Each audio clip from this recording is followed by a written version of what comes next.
Bismillahirrahmanirrahim. Assalamualaikum warahmatullahi wabarakatuh. Sahabat, apa kabar? Hari ini kita bertemu kembali pada tema yang sangat menarik. Judulnya, singkirkan 3 alasan ini Anda bakal cepat sukses.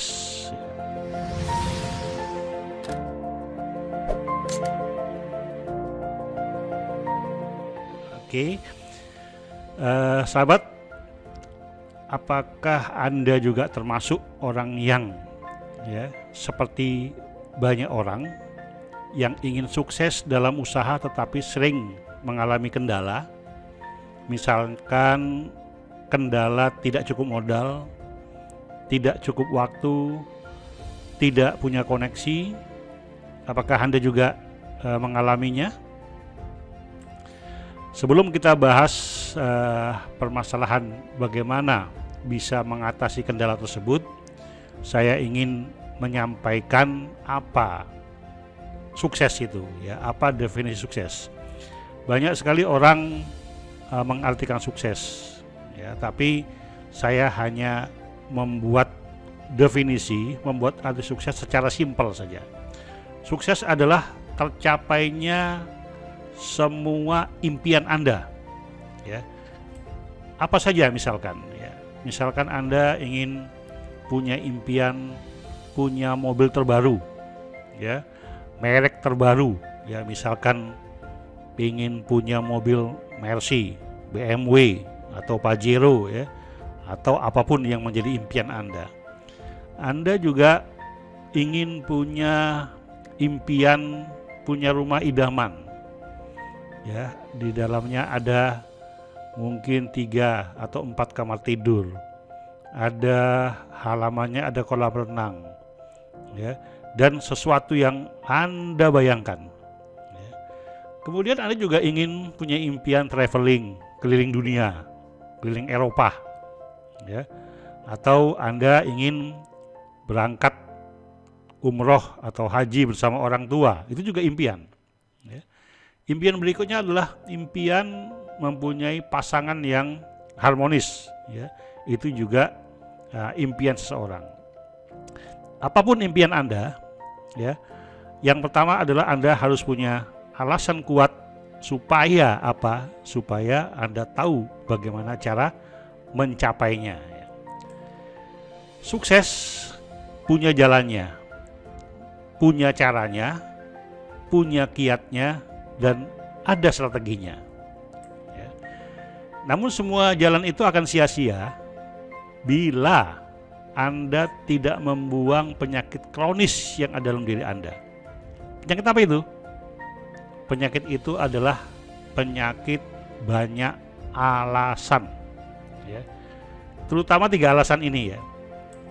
Alasan pertama adalah merasa kekurangan uang. Nah, kebanyakan orang menyatakan kekurangan uang sebagai penyebab nomor 1 yang membuat mereka tidak dapat mengambil peluang dan bertindak. Apa kata Om Bob Sadino, almarhum Om Bob Sadino, ketika seseorang datang kepadanya, Om Bob, beri saya pinjaman modal, lalu Om Bob menjawab, saya, maukah kamu kalau 1 dengkulmu, 1 kakimu saya bayar 500 juta? Tentu saja tidak mau Om, gitu kan.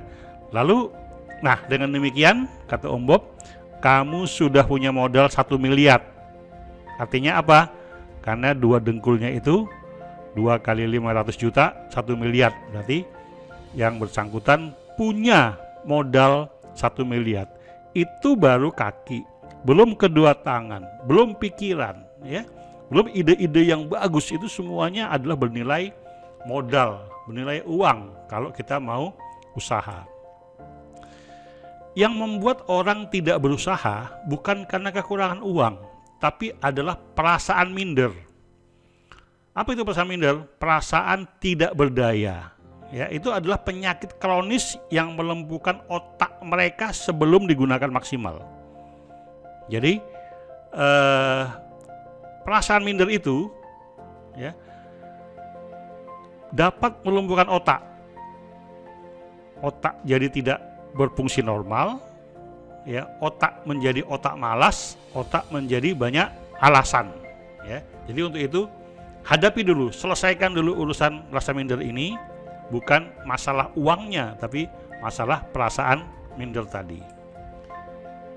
Padahal kita semua tahu bahwa banyak orang sukses sekarang ini juga diawali dari kekurangan uang pada awalnya. Ada 3 contoh di sini, ya. Ada Soichiro Honda, ada Akio Morita, ada Jack Ma, ya.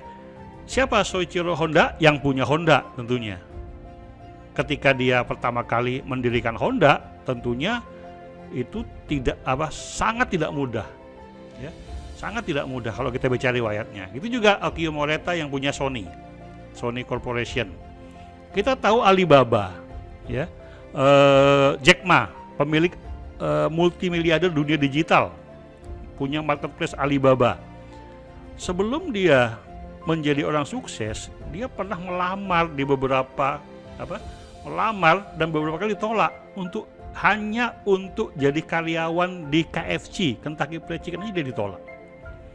Tapi bayangkan sekarang, ya, dia punya aset jauh daripada seluruh KFC yang ada di dunia ini, ya. Dia termasuk orang nomor 1, ya, orang terkaya di Cina, bahkan beberapa peringkat di dunia, ya. Mereka semuanya memulai dari nol, tetapi mereka memberi kecerdasan dalam menemukan sesuatu yang baru dan kekuatan personal untuk menciptakan produk-produk yang inovatif dan unggul, ya. Yang dengan sendirinya akan diikuti dengan kesejahteraan, ya, dan secara alamiah akan tumbuh dan berkembang menjadi kesejahteraan yang bukan saja untuk dirinya sendiri tetapi untuk orang lain dan lingkup yang lebih besar, ya. Yang kedua adalah merasa kekurangan waktu, ya. Banyak sekali orang merasa kekurangan waktu untuk menghasilkan suatu karya, ya. Waktu merupakan sumber daya kedua yang sering dirasakan kurang. Jadi kalau yang pertama tadi karena tidak punya uang, tidak punya modal, yang kedua karena alasan tidak punya waktu. Padahal kita semua bekerja dengan ketersediaan jumlah waktu yang sama. Kita semua memiliki waktu 24 jam sehari semalam yang dapat kita gunakan untuk makan, minum, bekerja, istirahat, tidur, dan lainnya. Tergantung bagaimana kita membagi waktunya dengan baik atau sebaliknya. Jadi kemampuan kita untuk merencanakan, mengelola, dan mengendalikan waktu adalah menentukan hasil yang kita dapatkan. Ini adalah bagaimana kita mendayagunakan sumber internal yang kita miliki, ya. Jadi bukan masalah waktunya, tapi bagaimana masalah memanajemen waktu secara baik. Yang ketiga, merasa tidak punya koneksi. Nah, ini penyakit, ya. Kenapa melihat orang bekerja di suatu pemerintahan, di suatu instansi, ya, bisa bekerja, tidak dapat koneksi, sementara Anda tidak punya koneksi, tidak dapat pekerjaan itu, ya. Itu suatu alasan saja, ya. Sebenarnya banyak orang yang percaya bahwa mereka tidak memiliki koneksi, tidak memiliki mitra, pelanggan, kolega, family, atau bos yang dapat mendukung hidupnya mencapai karir mereka. Jadi mereka percaya suksesnya itu karena koneksi. Nah, ini suatu alasan juga, ya. Suatu alasan juga. Jadi kalau kita kita memiliki sumber daya internal tentang tahu bagaimana caranya membina suatu hubungan, ya, mempengaruhi dan memperlakukan pikiran serta perilaku orang lain secara positif, kita akan dapat menarik orang-orang yang kita kehendaki untuk membantu kita meraih sukses. Artinya begini, kalau kita supel dalam berhubungan, kita tidak memilih-milih pekerjaan dulu, ya, karena kita membutuhkan pekerjaan. Ada orang lain sedang melakukan usaha, kita bantu, tidak perlu digaji dulu misalkan, ya. Lama-lama orang tersebut, ya, mengajak kita menjadi partnernya. Kita belajar dulu bagaimana cara untuk membuat usaha, bagaimana cara untuk mengelola keuangan, mengelola orang, mengelola marketing, dan segalanya yang berhubungan dengan bisnis. Ya, kalau kita tidak mulai belajar dengan orang lain, ikut sama orang lain, rasanya juga kita sulit untuk melakukan tersebut secara mandiri. Tapi intinya adalah, ya, kalau lihat gambar di atas itu, ketika orang lain banyak mengeluh, Anda tersenyum. Ya, artinya kalau mereka lain berpikir negatif, Anda berpikir positif. Karena apa? Karena dengan Anda berpikir positif, rezeki akan mudah datang. Ya, sementara ketika Anda mengeluh, rezeki akan lari. Ya, jadi poinnya dari gambar yang ada di screen ini adalah, ya, begitu banyak orang mengeluh, Anda tersenyum, Anda lah yang akan dapat rezeki. Ya, jadi sukses juga perlu alasan. Ya, loh, tadi katanya alasan penyakit. Nah, artinya begini, kita akan temukan alasannya dulu, why-nya dulu. Ya, kata seorang filosof dari Jerman, dia mengatakan ketika kita usaha, temukan dulu why-nya. Maksudnya apa? Ketika why-nya hebat, akan menghasilkan how yang luar biasa. Artinya apa? Alasan yang kuat ketika Anda berusaha itu sangat penting. Karena dengan alasan yang kuat, ya, alasan yang hebat, alasan yang luar biasa, Anda akan mencari caranya sendiri. Ya, jadi kalau Anda tidak punya alasan, Anda tidak akan bangun pagi. Kalau Anda tidak punya alasan untuk sukses, Anda tidak akan mau berpayah-payah, bersusah-susah. Ya, jadi untuk itu, yang pertama dalam berbisnis yang harus diyakini adalah Anda temukan dulu why-nya. Ya, kenapa Anda usaha itu? Ya, untuk apa saya berusaha itu? Ketika Anda sudah dapat why-nya yang kuat, ya, misalkan keadaan kondisi saya sangat miskin, saya harus kaya. Nah, itu kan, kalau tidak saya berusaha, keluarga saya tidak makan. Itu why yang kuat. Atau dendam, saya dihina oleh orang lain, ya, dihina oleh seseorang, sehingga saya tunjukkan kepada mereka bahwa saya bisa sukses. Itu why juga. Ya, banyak orang sukses karena apa? Karena dendam. Dendam apa? Ya, dia dendam, merasa terhina, tapi dendamnya tentunya dijadikan kayu bakar untuk sukses. Jadi dendam yang paling bagus adalah, ya, menunjukkan bahwa kita bisa mengalahkan orang yang menghina kita dengan apa? Dengan sukses, itu saja. Jadi contoh alasan yang positif ini, misalkan begini. Ya, ini ada 6, ya. Yang pertama adalah ingin jadi bos untuk diri sendiri. Ini alasan positif. Jadi kenapa saya ingin buka usaha? Saya ingin jadi bos untuk diri saya sendiri. Sehebat-hebatnya orang bekerja dengan gaji yang besar, dia karyawan di luar. Tapi ketika Anda buka usaha sendiri, sekecil apapun usaha yang Anda lakukan, Anda bos untuk diri Anda sendiri. Yang kedua alasannya adalah ingin membangun dan mengejar mimpi Anda sendiri.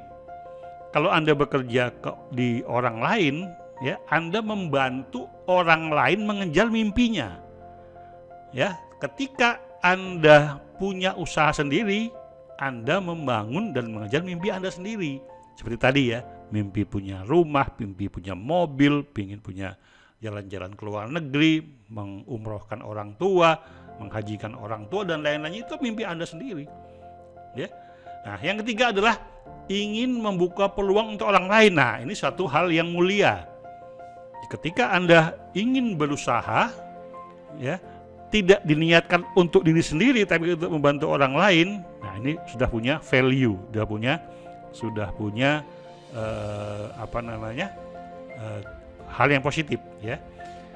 Yang keempat, ingin meningkatkan pengalaman dan keahlian lebih cepat.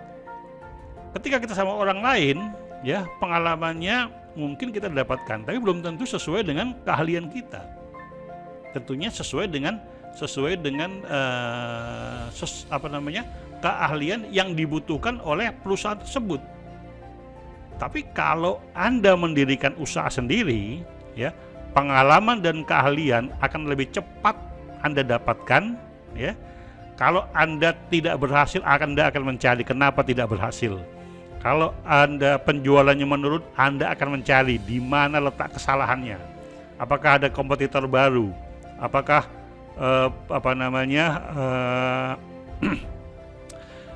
barang yang kita jual, ya, sudah jenuh atau lain-lainnya? Itu akan menimbulkan satu pertanyaan tanda tanya, why-nya akan timbul.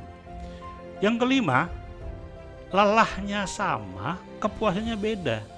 Ketika kita kerja sama orang lain dari pagi sampai sore sampai malam, Anda kerja sama orang lain, Anda mungkin dapat uang, ya. Tapi ketika Anda bekerja buka usaha sendiri, ya, mungkin lelahnya sama dari pagi sampai sore, tapi kepuasannya tentunya akan berbeda, ya. Kalau berhasil Anda akan sangat puas, kalau tidak berhasil Anda akan mencari kenapanya. Itu jadi pengalaman berharga untuk didiagnosa dan dicari yang lebih baik lagi, ya, solusinya. Yang keenam adalah memulai usaha tidak ada ruginya. Ya, ketika ada rugi itu pengalaman. Ya, Anda perlu melakukan pengalaman-pengalaman itu sangat penting. Tidak ada orang berusaha langsung sukses, tidak ada. Dimanapun di dunia ini dia mengalami jatuh bangun, untung rugi, ya, sehingga pengalaman-pengalaman itu makin membesarkan seseorang, makin menguatkan seseorang untuk mendapat impian yang dia inginkan, ya. Jadi yang pertama yang ingin saya sampaikan di sini, ya, jadi petik inspirasinya yang kita dapat petik adalah, yang pertama adalah singkirkan 3 alasan buruk tadi. Apa alasan buruk tadi? Tidak punya uang, tidak punya waktu, tidak punya koneksi. Singkirkan itu. Karena apa?